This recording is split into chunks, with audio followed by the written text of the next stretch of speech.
So basically एक observe किया मैं कि एक दो पेपर्स में कम मार्क्स के आ गए, मैं थोड़ा झाप दिया तो अचानक से बच्चों के अंदर का खून खोल गया और बोले कि अपने को अभी कुछ तो कर गुजर जाना है। वो एकदम कैसा होता है कि एक मूवी आई थी, हाउस द जोश। हेलो। हाँ। सो बेसिकली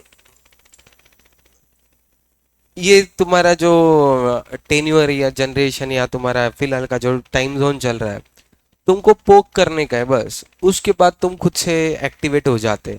और ये एक्टिवेटेड वो कैसा होता है, बचपन में खिलौना टाइप्स आता था इसमें से चाबी देने का, फुल जोश में धन धन धन धन भागता था और बाद में बस। तो मेरे को क्या, मुझे ये बोलना है कि वाई ऑलवेज ऐसा क्यों करना पड़ता है कि तुमको बाहर से किसी को बोलना पड़ता है, टोकना पड़ता है, सेल्फ रियलाइजेशन क्यों नहीं।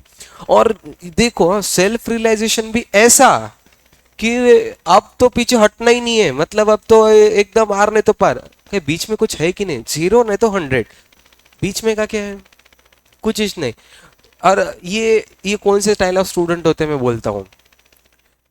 मैं जब लाइब्रेरी में बैठता था when I was in student, और जब सॉल्व करने जाता था, सपोज एक आधा चैप्टर सॉल्व करने को बैठ गया, कंटिन्यूअसली 2-3 क्वेश्चंस सॉल्व हो गए, करेक्ट आ गए एकदम, फिर लगेज। अपन बहुत कम सोचते, रैंक के बारे में सोचना चाहिए। सब तो आ जा रहा अपने को।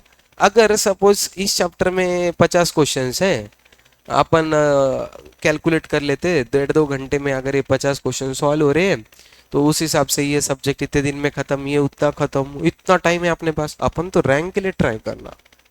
फिर लोगे 2 मिनट खुश होके ऐसा वो चैप्टर तो ऐसा खत्म होता था। फिर वो दिन खत्म, दूसरे दिन आके बैठ गए दूसरा सब्जेक्ट लेके या दूसरा टॉपिक लेके, 1-2 क्वेश्चन नहीं जमे, छुपी छावा में अपन बातें करते। पास होने के लायकी के नहीं है, काय को रैंक लाने का है अपने को। जो पास हो गए बड़ी बात है, अपना बड़ा सोचना नहीं, स्वार्थी नहीं बनना। जिसको रैंक लाना है लाने दो, अपन क्यों बीच में आना उसके सपने के, अपन अपना पास होना सिर्फ।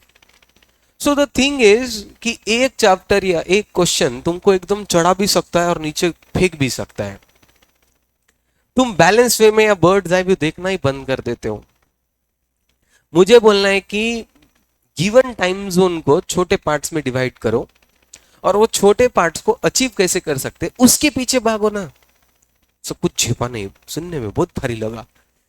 तो से फॉर एग्जाम्पल अभी क्या हुआ, कुछ कुछ बच्चों को स्टैटिस्टिक्स का जैसे ही बोल दिया, अभी पढ़ना शुरू कर दिए, इधर उधर से सब चीजें पढ़ के डाउट लेके आ रहे, ये कर रहे वो कर रहे। सर अभी नहीं हो रहा ये सब अपने से डायरेक्ट, ये अपने लिए बना ही नहीं है, ठीक है। सो ये सब्जेक्टिव बकवास है, अपन पास होते कि नहीं, कि ये है कि वो है, कि एक चैप्टर फाउंडेशन के 4 सब्जेक्ट, 4 सब्जेक्ट में का एक सब्जेक्ट, उसका ये 1/3 में से भी बहुत सारे चैप्टर, उसमें से भी एक चैप्टर, और उसके भी कुछ क्वेश्चंस नहीं जमे। सब्जेक्टिव बकवास भाई, ये कौन सी थेरी है तुम्हारी। तो फर्स्ट ट्राई टू एनालाइज कि ये पर्टिकुलर चीज तुम्हारे इसमें कितना मायने रखती है, और ये चीज माइंड रखना तुम्हारे साथ एग्जाम के टाइम पे भी होगी। क्या होता मैं बताता हूं। अब क्या होता है, एक आधा स्टूडेंट एग्जाम लिखने जाता है, सपोज 8 क्वेश्चन है, सब सबमिट ए बी ऐसा करके कुछ। एग्जाम के अंदर बच्चा पेपर लिख के आ गया, मैं जैसे सेंटर पे जाता हूँ बच्चों को पूछता हूँ पेपर कैसा गया। सर पेपर बहुत मुश्किल था, कुछ भी आया, कहाँ से भी पूछ रहे, आउट ऑफ सिलेबस भी आया, ये भी आया, वो भी आया, सब कुछ बोल देते। बहुत लेंदी था, आउट ऑफ सिलेबस था, कुछ भी पूछ लिए, अनएक्सपेक्टेड था, ऐसे वर्ड्स आते। तो बोला क्या हुआ सर, ये क्वेश्चन में ये था, उस क्वेश्चन में वो था। अब सपोज 8 क्वेश्चन है, हर एक में ए बी सबमिट बोला, टोटल नंबर ऑफ क्वेश्चन कितने हुए, 16। 16 क्वेश्चन में से तुमको इशू कितने क्वेश्चन में गया, 4। एक आउट ऑफ सिलेबस, एक नहीं जमा, 2 आधा अधूरे जमे, और एक क्वेश्चन तुमको फील नहीं हुआ कि ये तुमको मतलब जम पाएंगे ऐसा कुछ। तो 18 में से 4 जमे नहीं और एक हट गया, 5। कितने जमे तुमको, 13। गधे से गधा बच्चा भी ये कॉमन सेंस में बोल सकता है कि 18 में से अगर 13 जम रहे हैं तो तुम पासिंग के ऊपर है और तुम अच्छी बात है. So why it is a worse paper, why it is a difficult paper, why is a lengthy paper, why it is an unexpected paper? Problem है कि ह्यूमन माइंड कॉन्सेंट्रेट ही नहीं करता जो अच्छा है. ह्यूमन माइंड बाय डिफॉल्ट इस चीज पे कॉन्सेंट्रेट करता है कि क्या नहीं जमा. सो बाय डिफॉल्ट तुम्हारा होता ही उस साइड पे है. मैं बोलता हूं कि क्यों. ट्राई टू कॉन्सेंट्रेट ऑन तुमने कितना किया है. The best thing about commerce is that कि तुमको एक मार्क चेंज होने की वजह से ना तुम्हारा ब्रांच चेंज होता है, ना कॉलेज चेंज होता है, ना तुम्हारा फ्यूचर चेंज होता है. तुम फाउंडेशन में 50% प्लस लाना है, 400 में से 200 प्लस. 200 वाला भी बच्चा इंटर में है, 201 वाला भी बच्चा इंटर में है, 250 वाला भी, 300 वाला भी, 400 में से 400 लाने वाला जो आज तक नहीं है, पर ठीक है अगर किसी ने ला भी लिया, he is also into CA inter. जब इंस्टीट्यूट तुम्हारे अंदर बाइफिकेशन नहीं करे तो तुम क्यों कर रहे हो. तो तुम्हारा ये होना चाहिए सबसे पहला, कभी भी कौन सी चीज नहीं जमती है ना, तुम उसको एक टैग दे देते हो, ये मुझे नहीं जमता. और एक टैग है ना, उस पर्टिकुलर पार्ट को नहीं देते हो, चैप्टर को नहीं तो सब्जेक्ट को दे देते हो. भाई रे भाई, ये ऐसी बात हो गई, मम्मी ने खाने में कुछ तो कम डाल दिया, मम्मी तो कल से खाना ज बंद कर बनाना. अरे भाई, एक सब्जी में कभी तो भी नमक कम डाला है तो मम्मी क्या खाना बनाना बंद कर देगी क्या. नहीं, अगली बार इंप्रूव करेगी. तो why not the same case with you. तुमको एक आधा चैप्टर में से कुछ पार्ट नहीं जम रहा है, एक्सेप्ट करो कि नहीं जम रहा है, और सबसे पहला उसका पोस्टमार्टम रिपोर्ट करो. एक्चुअल में डॉक्टर नहीं बनना है, बट उसका एनालिसिस तो करो. सपोज एक आधा 50 मार्क का पेपर लिखते हो, 35 मार्क्स आते, 15 मार्क का नहीं जमा, नहीं जमा, नो इश्यूज. तो 15 मार्क का एनालिसिस करो, why I could not score 15 marks. The reason behind 4 marks is that मुझे टाइम नहीं मिला, अटेम्प्ट नहीं हुआ. 3 मार्क मुझे क्यों नहीं मिले, क्योंकि 3 मार्क के अंदर मेरा कंसेप्चुअल क्लैरिटी नहीं था. 6 मार्क का मेरा सिली मिस्टेक हुआ, प्लस का माइनस, प्लस डिवाइड, कुछ तो गलत फॉर्मूला, टिक करते समय गलती, कुछ तो गलती हुआ. सो सबसे पहले अपने गलतियों का पोस्टमार्टम करो और उसके रीजंस निकालो. रीजन लिखना, मेरा अगर स्टूडेंट लाइफ में तुम कोई भी पेपर लेते थे ना, मेरे हर पेपर पे लिखा रहता था कि मेरे 100 में से अगर मेरे को 82 है तो 18 मार्क किधर गए, मेरे पास उसके रीजंस रहते थे. कि 6 मार्क मेरे टाइम की वजह से नहीं हुए, 6 मार्क मेरे सिली मिस्टेक की वजह से, रीजन मेरे पास था. सो मेरे हर पेपर के ऊपर रीजंस लिखे रहते थे. क्यों रीजन लिखना बहुत जरूरी है. Unless and until I don't know what is the problem in it, how can I solve it. तुम क्या बोल देते हो, मेरे को 100 में से 82 आए, मेरे को ये सब्जेक्ट में स्कोर नहीं हो रहा, ये सब्जेक्ट मेरा अच्छा नहीं है. अरे अच्छा क्यों नहीं है, पहले वो तो जानो. किसने बोला कि एक आधी सब्जेक्ट जो अच्छी नहीं है वो तुम्हारी अच्छी बन सकती है. हो सकता है. When I was in student life मेरा मैथ सबसे स्ट्रांग था और मेरा अकाउंट सबसे स्ट्रांग था, और मैं पढ़ा रहा एसपी हूं, जो कि मैं थ्योरी से दूर दूर तक भागता था. तो जो चीज मेरी थी नहीं तो उस चीज के पीछे मैं क्यों भाग रहा हूं. तो मैं ये चीज के लिए बोल बोल के नहीं छोड़ सकता ना कि वो थ्योरी है, मेरे को जमता नहीं है. तो ओवर द इयर्स मेरे को फील होता है कि मैं एसपी के ऊपर अच्छा कमांड ला लिया हूँ, कि स्टूडेंट को समझ में आता है. क्यों, तो एक आधी चीज को मैं बोल दिया कि गलत है तो गलत है, ऐसा नहीं होता है. ट्राई कि ये गलत क्यों है और उसको सोल्यूशन ढूंढो. तो सबसे पहला क्वेश्चन जो तुम्हारे मन में चल बिचल हो रहा है, तो सबसे पहले ना, मैं पहले सिर्फ स्टार्ट के बारे में बात करूंगा, फिर ओवरऑल बात करूंगा. तो स्टार्ट को डिवाइड करो 3 पार्ट्स में. प्रैक्टिकल क्वेश्चंस, थियरी को 2 पार्ट्स में, टेक्निकल एंड रट्टा रिक्वायर्ड थियरी. तो पहले देखो कि तुमको किस में इशू जा रहा है. तुमको प्रैक्टिकल में क्वेश्चंस सॉल्व करने में इशू जा रहा है क्या, फॉर्मूला याद रखने में इशू जा रहा है क्या, कि क्वेश्चन देख के सॉल्व करते समय नहीं समझ रहा कि इसको कैसे सॉल्व करना है. ये प्रैक्टिकल के भी इश्यूज है. प्रैक्टिकल के क्या इश्यूज है, क्वेश्चन पढ़ के नहीं समझना कि इसको कौन सा फॉर्मूला लगेगा. क्वेश्चन पढ़ के ये नहीं समझना कि निकालना क्या है. क्वेश्चन पढ़ के समझ तो गया सब कुछ कि ये फॉर्मूला है, इस तरीके से करना है, पर निकालते नहीं आ रहा है. So these are the minor problems. तो फिर उसको एकदम मैक्रो लेवल पे जाओ कि प्रैक्टिकल में इशू है तो कौन सा इशू है, उस इशू के डेप्थ में जाओ कि अपने को एग्जैक्टली वहां तक इशू है. ठीक है. अब देखो इतने बच्चे कोई कोई मोटिवेटेड हो जाते कि मतलब सर ये मोटिवेशन सेशन तो हमको टाइम पास लग रहा है, हम इस लेक्चर में भी कुछ ना कुछ तो लिखेंगे. घर के तुम्हारे को 3 दिन के 2 दिन के छुट्टियां कम पड़ गए जो यहां पे लिखना शुरू कर दिए, और लेक्चर के टाइम पे तो गांव भर के दूसरे गप्पे मारते रहते. एक की भी बुक मेरे को अगर दिखी ना, मैं फाड़ के फेंक दूंगा, बंद कर दो वो सब। नहीं तो क्लास के बाहर जाओ, नहीं सुनने का है ना, क्लास के बाहर जाओ। फालतू की इधर बड़े बातें करना, जब पढ़ाते रहते तब दूसरे काम आ करना, और जब तुम्हारे लिए बातें करे तो तुम पढ़ते बैठो, ओवर एक्टिंग।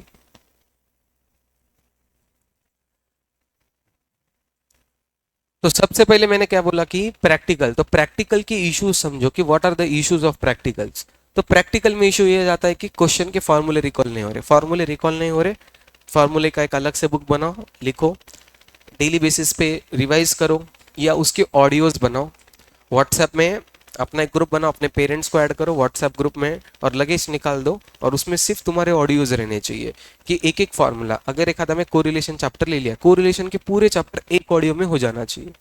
फिर कभी भी 2 मिनट भी फ्री है, ऐसा है 2 लेक्चर के बीच में का टाइम है, उसके अंदर वो ऑडियोज सुनते जाओ। किधर ट्रैवल कर रहे हो, ऑटो में बैठे हैं, किधर जा रहे हो, तो उस टाइम पे वो सुना करो।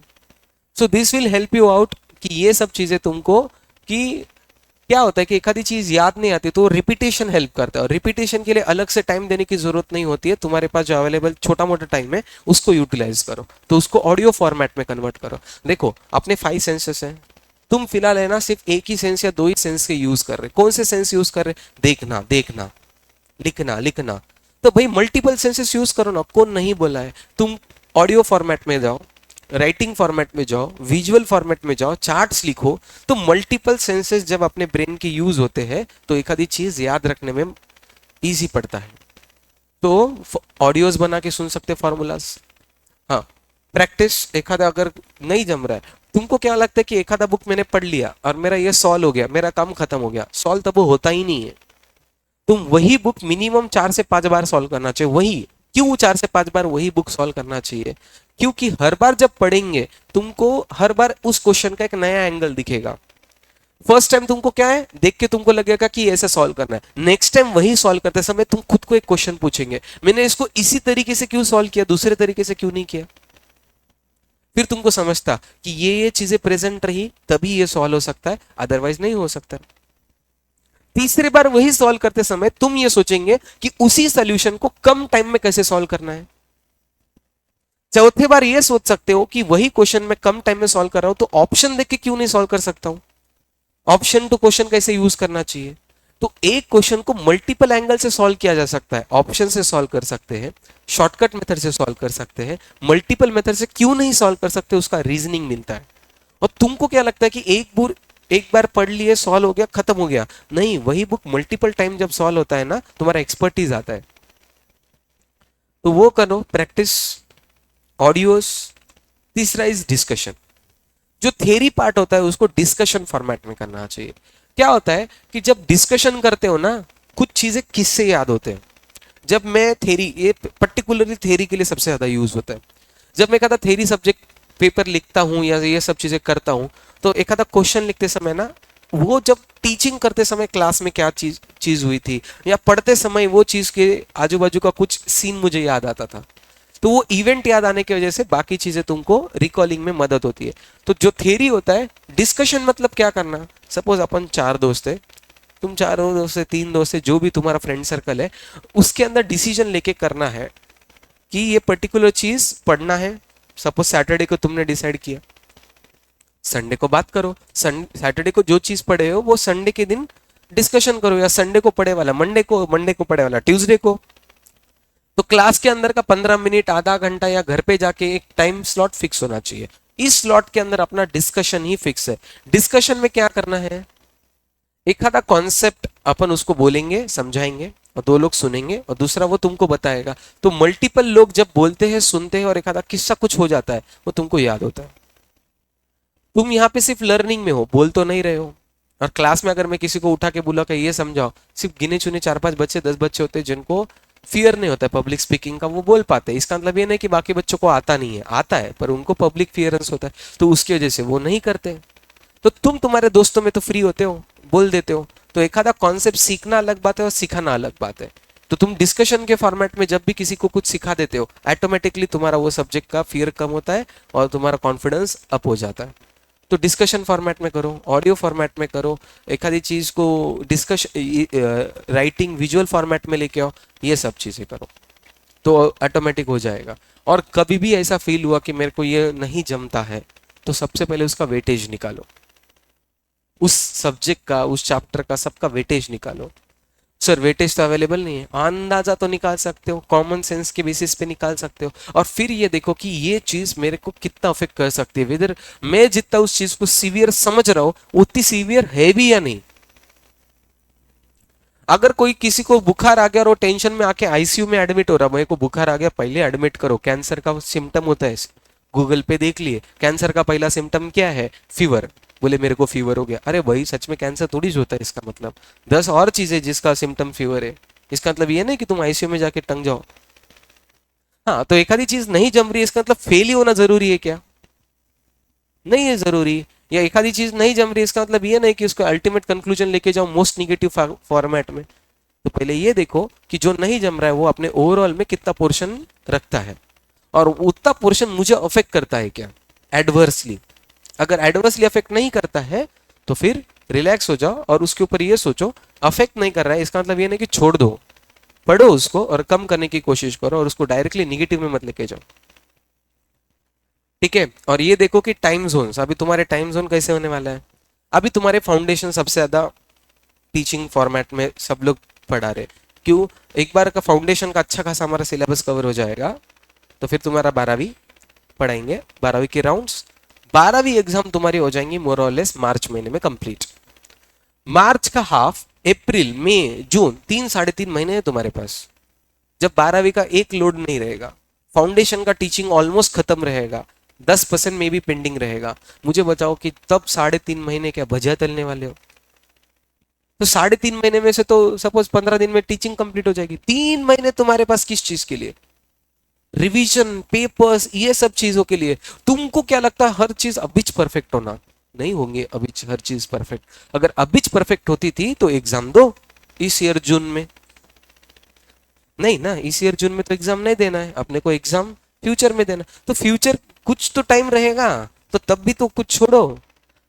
सर मस्त बोल दिया आप, 3 महीने तब पढ़ने का, अभी नहीं पढ़ने का, इसका मतलब ये नहीं निकलता है गलती से भी। मैंने तब बहुत अच्छे से वर्ड बोला है, मैंने वहां पे 3 महीना रिवीजन वर्ड यूज किया है, मैंने 3 महीना पढ़ाई नहीं यूज किया है। पढ़ाई अभी करो और रिवीजन तब करो। नहीं सर आप जो भी बोल दिए, अब हम इसमें से जो मतलब निकालना है हम निकाल लेते हैं। तो वैसा नहीं है, वहां पे तुमको रिवीजन करना है, अभी पढ़ना है। पढ़ने का मतलब क्या होता है कि क्लास नोट्स, मॉड्यूल, स्कैनर तुमके एक बार नजरों के नीचे से चले गए, अब तुमको पता है कि कौन सी चीज में कितना मुश्किल है, कौन से क्वेश्चंस मुश्किल पार्ट है, कैसे क्वेश्चंस पूछे जाते हैं, तो नेक्स्ट चैप्टर के टाइम थोड़ा इंप्रूव होते हैं, और नेक्स्ट टाइम पढ़ते समय तुम सजग रहेंगे कि अपने को कहाँ कहाँ से क्या क्या पढ़ना है। एक बर्ड्स आई भी हो गया तुम्हारा कि सब चीजें देख लिए, अब नेक्स्ट टाइम रिवीजन करते समय कम टाइम लगेगा। सर याद रहेगा क्या? नहीं याद रहा तो भी कोई प्रॉब्लम नहीं है, बट एटलीस्ट इतना तो पता है इसमें इतने चैप्टर्स है, इतने सब्जेक्ट है, इतनी चीजें पढ़नी है, ये सबका नॉलेज आ जाता है ऑटोमेटिक, तब प्रेशर बिल्टअप हो जाता है। तो सबसे पहले प्रेशर होना चाहिए क्या स्टूडेंट के ऊपर? 101% होना चाहिए। दूसरा, इतना होना चाहिए क्या कि तुम उसको निगेटिवली ले, ये नहीं होना चाहिए। देखो unless and until there is a pressure, student don't study और डोंट वर्क, ये मुझे पता है। अगर तुमको खुला छोड़ दे तो तुम खुद से मोटिवेट होके मैं पढ़ना शुरू करूंगा, ऐसा नहीं होता है। प्रेशर होना बहुत जरूरी है। Unless and until there is a pressure of Saturday test, Sunday test, ये टेस्ट, वो टेस्ट, तुम उसके हिसाब से नहीं पढ़ते। Moment I cancel the Saturday Sunday test for 1 month, मैं गारंटी देता हूँ आधे के ऊपर बच्चे पढ़ना ही छोड़ दे। एटलीस्ट उसके नाम में पढ़ तो रहे, एटलीस्ट उसके नाम में घर पे जाके देख तो रहे, बुक तो खोल रहे। तो प्रेशर होना चाहिए। तो ये नहीं बना कर रहा हूं कि मैं प्रेशर नहीं होना चाहिए, ये होना चाहिए कि वो प्रेशर तुम्हारे ऊपर हावी नहीं होना चाहिए, तुमको निगेटिव में नहीं ढकेलना चाहिए। अपन उतना ही प्रेशर लो जितना अपने को सपोर्ट करके वो ऊपर लेके जाए। प्रेशर कुकर प्रेशर से चलता है, प्रॉपर प्रेशर रहा तो चावल बनेंगे, ज्यादा प्रेशर आया तो कुकर उड़ जाता। ठीक है, अपने को कुकर नहीं उड़ाने फिरते, अपने को सिर्फ चावल पकाने हैं। ठीक है, तुम्हारे अंदर का कॉन्सेप्ट तुमको ताजा करना है, पकाना है, तुम्हारा खोपड़ी नहीं उड़ाना है। ठीक है, तो प्रेशर उतना ही लो जितना अपने को सहन होता हो और जिससे प्रोडक्टिव चीज बाहर निकले। ऐसा नहीं कि बिन काम का प्रेशर ले लिए। हाँ, और दूसरी चीज, तो स्टूडेंट्स को क्या होता है कि अपने आजू बाजू वाले दोस्तों को देख के पीरियड प्रेशर आना शुरू हो जाता है। ये इतना कर रहा, वो इतना कर रहा, ये पढ़ रहा, वो पढ़ रहा, ऐसा हो रहा, वैसा हो रहा। Every animal is different. ठीक है कि भाई हर जाति प्रजाति अलग है, तो हम उसके जैसा देखने को जाएंगे तो नहीं होगा। क्या होता है, मेरा थ्योरी और मेरा इंग्लिश मेरे को पता है कि इतना पीएचडी है मेरा, कि इतना बेस्ट है। मेरे को पता, अपने को पता है कि अपना इतना घाटी है, तो क्यों ऐसे करना। मुझे एक थ्योरी पेज पढ़ने के लिए 20 मिनट लगते हैं। That is my speed of reading. एक अगर कोई भी इंग्लिश का थ्योरी का बुक लाके दे दिए मेरे को नया, तो मेरे को जो उसको पढ़ने के लिए एक पेज के लिए मिनिमम 20 मिनट लगते हैं। ये मेरी रीडिंग स्पीड है। तो अगर बेसिकली मुझे एक घंटे में 3 पेजेस होते हैं, 3 घंटे बढ़ता हूँ तो 9 पेजेस हो जाते हैं। तो उस स्पीड के हिसाब से मैं सबसे पहले 180 पेजेस की बुक है, तो मैं कैलकुलेट कर लेता था कि मुझे 180 की बुक पढ़नी है तो इतने टाइम लगता है, उस हिसाब से मैं पढ़ता था। But at the same time मुझे ये भी पता है कि सेकेंड टाइम मुझे पढ़ने के लिए 20 मिनट में पूरा चैप्टर कंप्लीट होता है। मेरा फर्स्ट ग्रास्पिंग बहुत स्लो है, पर सेकेंड मेरा सुपर फास्ट है। बहुत लोगों का उल्टा होता है, सब 5 मिनट में पढ़ना होता था एक पेज, और बाद में पूछा उसको भी 5 ही मिनट लगते हैं। तो फर्स्ट रीडिंग को भी 5 मिनट लगे, सेकेंड रीडिंग को भी 5 मिनट लगे, तूने क्या क्या। तो वो उनका स्टाइल है। फिर वो 3 बार पढ़ ले, अपने को कितना लगा, 20 मिनट एक पेज। उस बच्चे को 5 मिनट लगे, तो दूसरी बार पढ़ता है तो भी 5 मिनट लगता है, तीसरी बार उसको 2-3 मिनट लगता है, उसके बाद 1 मिनट लगता है। तो उसको मल्टीपल रीडिंग लगते हैं। तो हर एक का स्टाइल ऑफ स्टडिंग रीडिंग अलग होता है। तो तुम उनके बेसिस पे मत बैठो, अपना अपना देखो, अपन कैसे है उस हिसाब से देखो। और दूसरी चीज, you can never be equal और more than a particular person. हर एक जन अपने स्पीड से ही चलेगा। तुम बोल ही नहीं सकते कि वो मैं नहीं पढ़ रहा तो वो भी नहीं पढ़ना चाहिए। वो उसके हिसाब से पढ़ेगा भाई, वो तुमको पूछ के क्यों पढ़ेगा। सर मैंने उससे ज्यादा पढ़ाई की है, मुझे इस टेस्ट में उससे ज्यादा मार्क आने चाहिए, नहीं आएंगे। क्यों आएंगे भाई। वो जिंदगी के 10 साल स्कूल लाइफ में बहुत अच्छे से पढ़ चुका है, उसके फंडामेंटल बहुत स्ट्रांग है, उसका ब्रेन बहुत अलग तरीके से काम करता है। वो कम पढ़ाई करके भी पेपर देख के फटाफट आंसर सॉल्व कर सकता है, वो उसकी कला है। तुम 10 साल के उसके एफर्ट्स को 2 दिन के पढ़ाई में भुलाना चाहते हो। मैं गारंटी के तौर पे बोल सकता हूँ कि स्टैटिस्टिक्स मुझे और स्वप्निल सर को दोनों को भी 2 दिन पढ़ने को दो, कौन ज्यादा स्कोर लाएगा। दोनों ने भी उतने दिन पढ़ाई की है, मैं ही लाऊंगा। और लॉ के केस में स्वप्निल सर लाएंगे। और दोनों को भले ही नया लॉ एकदम जो आज तक नहीं पढ़ा है, समझ अमेरिकी का लॉ लेके आए, यूएस का किधर तो कोई सा तो लॉ, और स्वप्निल सर को पढ़ने दिए और मुझे भी पढ़ने दिए, 2 ही दिन दिए। तो Swapnil score by default will score more than me, और मुझे उसमें बुरा नहीं लगेगा, क्योंकि सर ने इतने साल लॉ पढ़ के एक्सपर्टीज हासिल की है। तो वो एक्सपर्टीज उनको नए टाइम पे भी काम देगी। और एट द सेम टाइम मैं यही बोलता हूं कि अगर यूएस का कोई स्टैटिस्टिक का टॉपिक मुझे दिया 2 दिन पढ़ने के लिए और स्वप्निल सर को दिया, तो मैं उनसे ज्यादा स्कोर लाऊंगा, क्योंकि मेरा एक्सपर्टीज उस चीज में है। तो ये चीज तुम क्यों भूल रहे हो कि एक आधा स्टूडेंट स्कूल लाइफ से पढ़ते आ रहा है तो उसका अलग कैलिबर है। तो सबसे पहले कंपैरिजन छोड़ दो, किसी के साथ भी कंपेयर करना। मैं क्या बोलता हूं, हमेशा कंपैरिजन खुद से रखो, that is the best comparison. मैं कभी भी किसी भी स्टूडेंट को नहीं बोलता हूं कि तू क्लास का टॉपर है, मैं हमेशा बोलता हूं तू तेरा खुद का टॉप लेके आ। अगर तुम्हारा टॉप 75% है, you should be happy at 75%। ये देख के नाराज नहीं होना कि उसको 92 है और मुझे 75 है। भाई वो 92 के लिए ही बना है, वो 92 ही करेगा। मैं 75 के लिए बना हूं, मैं 75 में खुश रहूंगा, क्योंकि मेरा बेस्ट वो है। हाँ, first try to find out your best, और उसको हर टेस्ट में थोड़ा थोड़ा बूस्ट अप करो। 75 को बूस्ट करो 85, डायरेक्ट नहीं। 75 को 78 दो, 80 दो, 82 दो, 85 पे आओ। 5-6 टेस्ट के बाद 85 तक आओ। तो थोड़ा थोड़ा बूस्ट अप करना है, एट ए टाइम बहुत ज्यादा बूस्ट अप नहीं करना है। तो बेसिकली क्या सीखे, कोई भी पेपर जब चेक होके आएगा बीसीए का, सबसे पहले पोस्टमार्टम करेंगे, रीजंस लिखेंगे कि क्यों स्कोर कम आया। दूसरा चीज, मल्टीपल टाइप ऑफ स्टडीज करना सीखेंगे। Multiple type of studies is reading, writing, discussion, visual charts, ये सब मल्टीपल तरीके, मल्टीपल तरीकों को लेके आओ पढ़ाई के अंदर। कंपैरिजन खुद से रखो, दोस्तों के साथ मत रखो। कोई भी चीज का बर्ड्स आई व्यू लो, एक चीज से एक्स्ट्रापोलेट मत करो। एखादी चीज जमने लग गई मतलब यू आर एक्सपर्ट, और एखादी चीज नहीं जम रही मतलब यू आर द वर्स्ट। ऐसा नहीं होता है। कुछ चीजें अच्छी जमेंगी, कुछ चीजें नहीं जमेगी। तुम्हारी मम्मी बेस्ट खाना बनाती है, और ये उतना ही सच है कि कुछ कुछ आइटम ही बनाती है। तुम्हारे मम्मी को अगर जापानीज एंड कॉन्टिनेंटल फूड बनाने को बोल दिए, मैंने ट्राई किया है मेरे घर के साथ, और क्या एक्सपेरिमेंट हुए मेरे साथ मेरे को भी पता है। अपनी मम्मी ऐसी है, मतलब तुम्हारे लिए अभी कॉमन हो गया, Maggi was the first times. मेरी मम्मी मैगी के अंदर भी क्या बोलते तड़का लगाती थी। मतलब तेल लो, तिक्या डालो, फोड़ो, उसके अंदर मिर्च मसाला डालो, फिर मैगी डालो। मम्मी तूने मैगी का पूरा इंडियनाइज कर दिया। वो मैगी रोता रहेगा उधर खुपचे में जाके, ये मेरे साथ क्या हो रहा है, मेरे शक्तियों का गलत इस्तेमाल किया जा रहा है। इंडियन मॉम है, हर चीज में वही सच करेगी। मम्मी को पास्ता खिलाने लेके गया, व्हाइट क्रीमी बेस्ड पास्ता। बोले इसने नमक नमक मिर्ची लगाना भूल गए। बोले मम्मी भूला नहीं है, ऐसा ही होता है। उनको कौन समझाना ये सब चीजें।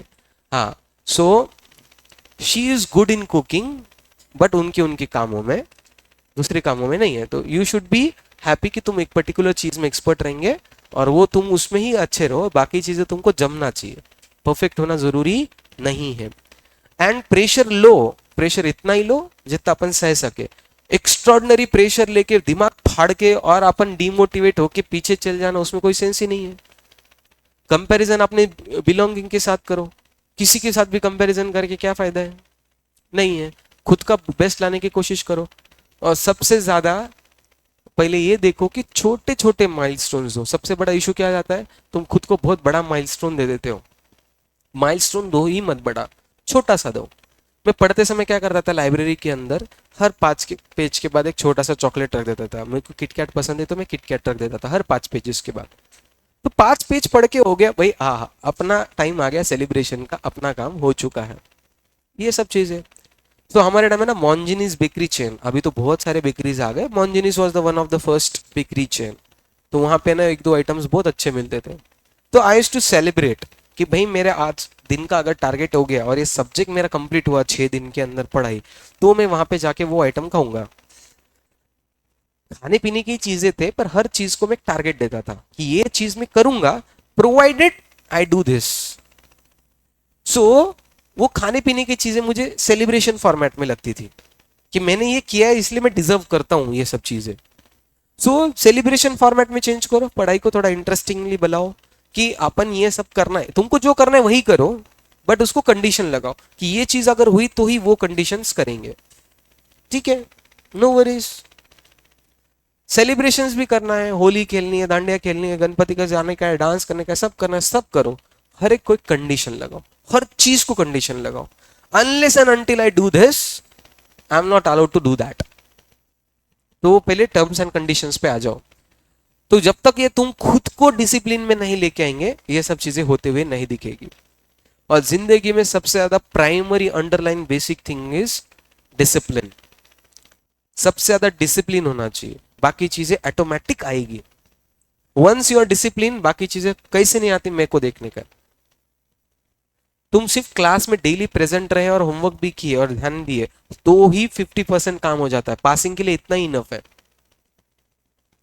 एक भी दिन छुट्टी नहीं, पूरा क्लास में ध्यान देना, और जितना बोला उतना होमवर्क एंड पेपर देना। एक्स्ट्रॉर्डनरी पढ़ाई भी नहीं किए तो भी पास हो जाते। बट ये तो बेसिक चीज है। सबसे बड़ा इशू वही है, छोटा काम करने में इशू नहीं है, छोटा काम डेली करने में इशू है। कितने लोगों के घर पे ये सुना रहेगा, 2 मिनट तेरे को बोला है भगवान के सामने बैठने के लिए और प्राय करने के लिए, तो तुम्हारे से 2 मिनट नहीं होता है। ये लाइन सबने सुने, कितने लोगों ने सुना है? सच्ची सच्ची हाथ ऊपर करो। तो तुमको 2 मिनट देने में इशू नहीं है, 2 मिनट रोज देने में इशू है तुम लोगों को। तो तुम्हारा problem is not with the time, your problem is with the consistency. तो कंसिस्टेंसी के साथ देना ये सबसे बड़ा, और छोटी चीजों से ही होगा, 2 मिनट से ही होगा। सवेरे उठे उठे, इसीलिए एक्सरसाइज कंपलसरी और पार्ट ऑफ। कितने लोग हैं यहाँ पे कुछ ना कुछ एक्टिविटी ऑफ डेली एक्सरसाइज में इन्वॉल्व है, कुछ ना कुछ। Yes, it is must for your mental health. Physical health and mental health उतनी ही इंपॉर्टेंट है। Walking, running, skipping, dancing, yoga, pranayama, तुमको जो करना है करो। इवन रात का खाना खाने के बाद शतपावली भी करते हो, शत इज 100, तो शतपावली भी करते हो तो भी it is counted as exercise. Anything, ये तुम्हारे ब्रेन का पार्ट होना चाहिए, वहां पे तुमको फील फ्री होना चाहिए। तो ये सब छोटे छोटे पार्ट है जो तुम्हारे डेली लाइफ के पार्ट बनने चाहिए। ट्रिप के अंदर कितने लोग पढ़ाई के बारे में सोचे, अगला टेस्ट क्या है, क्या पढ़ना है, कुछ नहीं। 2 दिन के ट्रिप के अंदर 1 मिनट तक टाइम दी नहीं है उस चीज के लिए। जब टाइम पास करते समय, मस्ती मजा करते समय पढ़ाई के बारे में 1 मिनट नहीं सोचते, तो जब पढ़ाई करने बैठते हो तो क्यों दूसरी चीजों के बारे में सोचते हो? तो जब बोला वाला है कि ये 1.5 घंटा मेरे पढ़ाई का है, तो 1.5 घंटा पढ़ाई का होना चाहिए। उसके अंदर हर 15-20 मिनट के बाद मोबाइल के बाद कुछ नोटिफिकेशन आया क्या, कोई मुझे को याद किया क्या? अगर मैं गलती से फोन नहीं ओपन करूंगा तो लोगों को गलत फहमी हो जाएगी कि मैं मर गया, भाई ये नो ऑनलाइन नहीं दिख रहा। क्यों, क्या प्रॉब्लम है? 1.5 घंटा बोला है तो 1.5 घंटा बैठो। तुम्हारे अंदर है ना वो ड्रग्स के जैसा एडिक्शन है। कभी अगर मोबाइल छुपा दिया तुम्हारा हाथ, ये हाथ काय के लिए बनाया भगवान ने? समझ में नहीं आ रहा, बोले ये तो यूज करने के लिए मोबाइल, क्या करना है? खाना खाते समय तो भाई ये तो चीज ऐसा हो गई, ये हाथ क्या करेगा, ये तो स्क्रॉल करने के लिए बना है। तो भाई ये चीज, एक दिन क्या करो, मॉडर्न डे उपवास करो। मॉडर्न डे उपवास is no mobile for 1 day, no mobile. एक दिन ट्राई करो, तुमको तब फील होगा कि दिन कितना बड़ा है और अपने पास टाइम ही टाइम है। इस टाइम के साथ करना क्या है, ये सबसे बड़ा इश्यू तुमको सामने आएगा। मैं ये नहीं बोल रहा कि तुम मोबाइल फ्री बनो, मोबाइल यूज करो पर लिमिटेड। पर इसका एक सबसे बड़ा एक्सपेरिमेंट है, एक दिन प्लान करो जिस दिन छुट्टी हो, जिस दिन क्लास हो उस दिन नहीं, जिस दिन तुमको क्लास को छुट्टी है एक दिन। मैं ये नहीं बोल रहा कि उस दिन पढ़ाई करो, पढ़ाई करना मत करो, कुछ भी करो, बट मोबाइल यूज मत करो। और ना कि TV, screen, laptop, TV and mobile, screen free day तुम्हारा एक दिन होना चाहिए। ये मॉडर्न डे उपवास है। कितना खाना है खाओ, जितना घूमना है घूमो, पढ़ाई करना है करो, मत करो, सब अलाउड है, बट एक ही चीज अलाउड नहीं है, स्क्रीन। ना तुमको watch, even digital watch is not allowed. पूरा ये वो एक दिन गुजारो, believe me, I bet you, दूसरे दिन से तुमको तुम्हारे अंदर एटलीस्ट 3-4%, 5% तो भी फर्क दिखेगा। तुम बोलेंगे कि हाँ यार, कि अपन ये कितना गलत कर रहे थे। ऑटोमेटिक तुम्हारा मोबाइल का टाइम और बाकी चीजें ऑटोमेटिक छूट जाएगी। एक तो भी चीज तुम्हारे अंदर अच्छी होगी, 100% होगी। इवन तुम्हारे फैमिली के साथ वेकेशन के लिए अभी सपोज कोई प्लान कर रहे हैं तुम्हारे समर हॉलीडेज के अंदर, तो एक दिन है ना फैमिली को बोल के करो, पूरी फैमिली के लिए एक रूल। पापा को भी बोलना सिर्फ कॉल उठा सकते, मैसेजेस भी नहीं, क्योंकि उनका बिजनेस है, नहीं तो तुमको हकल देंगे उधर से। सो स्क्रीन फ्री डे एक दिन मनाओ, देखो तुमको कितना पॉजिटिव इंपैक्ट होगा और तुमको तब समझेगा कि तुमको कितनी लत लग गई है। मतलब तुम ऐसे पागल हो जाएंगे, नहीं कि मूवीज में दिखाते एक आधे ड्रग कंज्यूम करने वाले को ड्रग्स नहीं दिए तो पागल हो जाता, कैसा हाथ थर थर कांप रहे, कुछ समझ में नहीं आ रहा उसको। तो उस टाइप में तुम्हारे साथ होगा। होने दो और समझने तो दो तुमको एक बार कि तुम कितना टाइम देते हो।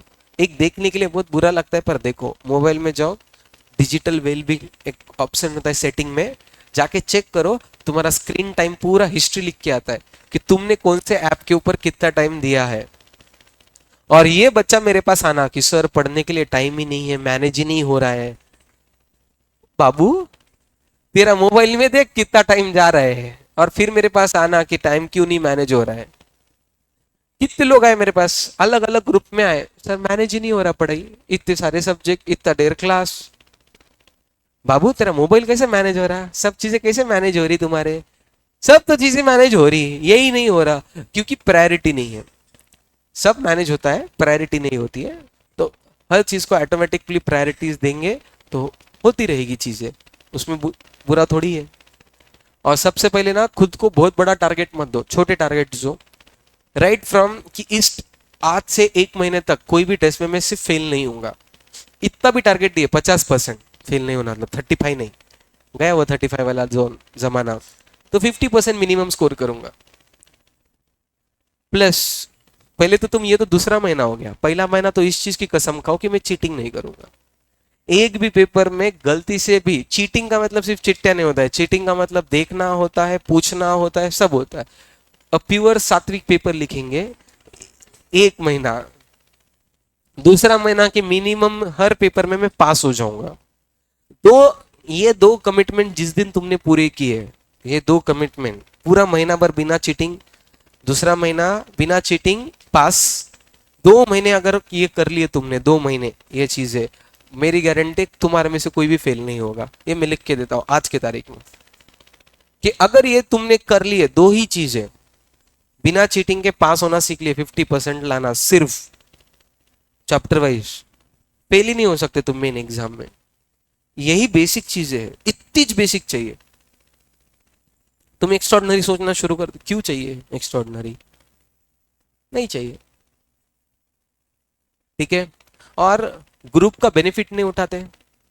सपोज एक आधा स्टूडेंट स्कैनर पढ़ लिया, तुम्हारा फ्रेंड है, पढ़ लिया, तो उसको एक तो क्वेश्चन पूछ सकते कि इसमें से कौन से क्वेश्चन इंपॉर्टेंट लगे उतना टिक करके दे दे, तुमको टाइम नहीं है सपोज, तो उतने क्वेश्चंस तुम पढ़ लो मिनिमम, वो एक्स्ट्राऑर्डिनरी हो रहे। तो भाई तू मॉड्यूल पढ़, मैं स्कैनर पढ़ता हूं, तू नोट्स पढ़ या मॉड्यूल की थ्योरी पढ़, तीनों चीजें अलग अलग पढ़ेंगे, तीनों लोग उसमें से कुछ इंपॉर्टेंट पार्ट निकालेंगे और शेयरिंग करेंगे। टाइम की कमी है ना, तो शेयरिंग से सॉल्व हो जाएगा टाइम का कमी। भाई मेरा प्रैक्टिकल स्ट्रांग था तो मेरे दोस्त का थ्योरी स्ट्रांग था, तो मैं उसको प्रैक्टिकल के नोट्स देता था, वो मुझे थ्योरी के नोट्स देता था, दोनों भी। ऐसा तो था ही नहीं।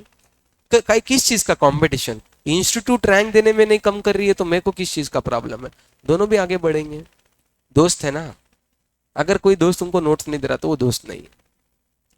चलो सर, लिटमस पेपर टेस्ट। हाँ हाँ, सो बेसिकली ये करो, और छोटे टारगेट, हंसी मजाक आराम से, जिस टाइम पे पढ़ना है पढ़ो, जिस टाइम पे एंजॉय करना है करो। सबके अंदर, अपने अंदर एक चीज अंडरलाइन होना चाहिए, अपना टारगेट 1 साल के बाद है, उस चीज से अपन पढ़ रहे हैं। कहाँ पे भी डाउन फील नहीं होना चाहिए। The moment you feel down, किसी भी एक फैकल्टी का नॉक नॉक, सर डिस्टर्ब्ड, हाँ, तो ठीक है, एक आधा ऐसा सेशन हो जाएगा तुम्हारे वजह से, बाकी 50 बच्चों का भी फायदा हो जाएगा जो आए ही नहीं थे, तो और क्या होगा। सो डू दैट, और क्या होगा, यही होने वाला है। ठीक है, फ्रेश माइंड से रहो, सिर्फ छोटे टारगेट दो। आज का सबसे पहला टास्क जो मैं तुमको दे रहा हूं, घर पे जाओ और आज सिर्फ एक सोचो, यहां से 1 महीने तक, ये मंडे से जो भी नेक्स्ट टारगेट तक, एक चीज कमिट करो खुद को, एक ही चीज कमिट करो, छोटी सी, जो तुम कर पाएंगे, और वो 1 महीना शिद्दत से, एक तो मैंने बोली वाली चीज तो करनी चाहिए, नो चीटिंग 1 मंथ, ये सबने फॉलो करना है। कम तो कम मार्क्स जैसे है वैसे एक्सेप्ट करना। और दूसरी चीज जो तुमको लगती है कि ये छोटी चीज मैं फॉलो कर सकता हूं, इसके अंदर एक्सरसाइज भी आ चुका है, इसके अंदर सिर्फ नोट्स निकालना आ गया, या फिर ऑडियोज बनाना आ गया, या फिर एक आधा घंटा डेली पढ़ूंगा ये आ गया, कुछ भी आ गया। एक चीज जो तुम्हारे लाइफ के अंदर तुम चेंज करना चाहते हो, छोटी सी, वो कमिट करो। और कमिट करके क्या करना, कमिट करके सिर्फ चुप नहीं बैठना, कमिट करके पेरेंट्स को मैसेज करो या बोलो कि पापा या मम्मी मैंने ये बोला है, मैं सिर्फ आपको बोल के रख रहा हूं, क्योंकि you should feel obligated, you should feel contracted, you should feel under pressure कि मैंने ये चीज कमिट की है, अब ये मेरा क्या बोल सकता है कि धर्म है, और ये चीज अभी मेरे कंपलसरी हो चुकी है कि मुझे ये फॉलो करनी है। क्योंकि जब तक तुम किसी को कमिट करके बोलते नहीं हो ना, तब तक तुम ऑब्लिगेटेड फील नहीं करते हो। अगर तो ऐसा कुछ है, अपने दोस्तों को बोलो, बेस्ट फ्रेंड को, मजाक उड़ाने में 1 नंबर रहते हैं लोग। तुमने कुछ कमिट कर दिया और वो तोड़ दिए, तो भाई रे भाई, तुमने जिंदगी भर की सबसे बड़ी सजा तुमने भुगत ली है। अब वो हर 2 मिनट में तुम्हारा मजाक उड़ाएगा, है बोला शायाना फेंक रहा, ऐसा कामा करता, बोलता कुछ नहीं करता, तो वो तुमको छोड़ेगा नहीं। अगर तुम कुछ गलत करने जा रहे हो, वो तो तुमको लेके आएगा, नहीं तो फेंक देगा, तो दोनों में से एक चीज कर ही देगा वो। ठीक है, तो पेरेंट्स को, फ्रेंड्स को, आज एक चीज डिसाइड करो, कुछ भी लो, 1 महीने के लिए ही कमिटमेंट, बहुत लंबा चौड़ा नहीं है, 1 महीने का ही होना चाहिए, एंड वो उनको बोल के करना है। ठीक है, अगर वो 1 महीना नहीं हुआ, फिर नेक्स्ट महीने में ट्राई करो कि अपने में क्या है और अपने में परसिस्टेंस या सिविरेंस नहीं है, ये चीज की एक्सेप्ट करो और फिर उस हिसाब से देखो कि फिर अपन डिजर्व करते क्या है सब चीजों को। नींद का बिंदास सोने का 7 घंटा 8 घंटा कोनो प्रॉब्लम नहीं है। देखो, अगर कोई तुमको बोलता है कि 3 4 घंटे ही नींद ले लो, 5 ही घंटे नींद लो, पहले उसको सुलाओ, ठीक है? तो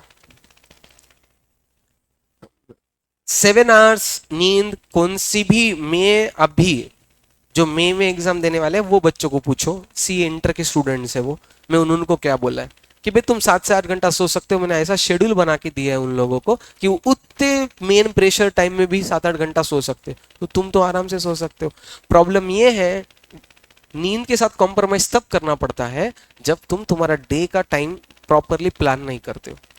when you effectively plan your day timings, तुम्हारे नींद के टाइमिंग को डिस्टर्ब करने की जरूरत नहीं है। और सबसे इंपॉर्टेंट चीज, नींद के साथ कोई कॉम्प्रोमाइज इसीलिए नहीं करना है क्योंकि वो नींद जो होता है वो तुम्हारे ऑर्गन्स को रिफ्रेशिंग टाइम में, रिबूट अप का टाइम होता है, उसके साथ छेड़खानी की है, तुम्हारे हेल्थ के साथ छेड़खानी होती है। सबसे पहला इशू आता है एसिडिटी, और फिर दूसरे सब चीजों के साथ वो कन्वर्ट होना शुरू हो जाता है। फिर तुमको समझना बंद हो जाएगा, ये हो जाएगा। 4 दिन तुम कम सोएंगे, 5वें दिन छुट्टी मारेंगे, सो जाएंगे, उसमें कोई सेंस ही नहीं बनता है।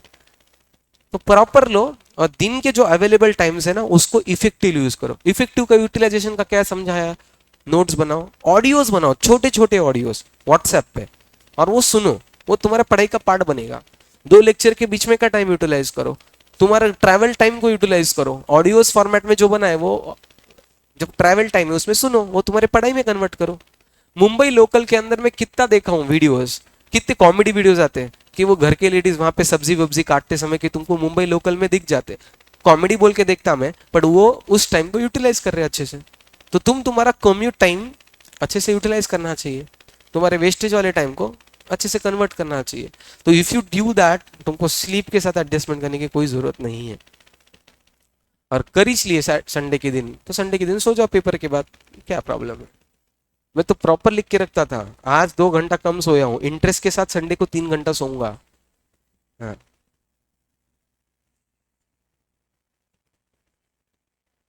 कंसिस्टेंसी कैसे बनाना, इसके लिए मैंने क्या बोला, छोटे छोटे माइलस्टोन देना। मैंने क्या बोला, 5 पेज के बाद मैं खुद को खुश करने के लिए चॉकलेट रखता था। तो तुम खुद के लिए एक सेलिब्रेशन मोमेंट डिसाइड करो। हर 3 दिन तुमको क्या लग रहा है कि मैं एक आधी चीज कमिट करता हूं तो कितने दिन कर पाता हूं, 4 दिन, 5 दिन, 2 दिन, तुम्हारा तुम्हारा डेज रहेगा। अगर तुमको लगता है कि सर मैं बोले वाला चीज 3 दिन तक ही करता हूं, चौथे दिन नहीं होता मेरे से, तो तीसरे दिन के बाद सेलिब्रेट करो, और फिर चौथे दिन से फिर हर 3 दिन के बाद वो चीज लेके आओ कि हर 3 दिन के बाद अपने को कुछ तो मिलेगा, तो उस फॉर्मेट में उसको कन्वर्ट करो। तो भाई एक आधी बड़ी चीज नहीं होती है, छोटे छोटे छोटे छोटे फॉर्मेट में हो ही जाती है, बड़ी बात है क्या? ओके, करते हैं पॉजिटिवली। तो आज का सबसे पहला होमवर्क, 1 महीने का कुछ तो एक कमिटमेंट जो तुमको तुम्हारे पेरेंट्स को कम्युनिकेट करना है, या फिर बचपन से पहले वाले तुम्हारे बेस्ट फ्रेंड्स के साथ उनको कमिटमेंट दे देने का है, ठीक है? तो एक बार उनके साथ कमिटमेंट ले लिए, फिर कुछ नहीं, तुम्हारी जिंदगी नरक है। चलेगा, विल स्टॉप इट हियर।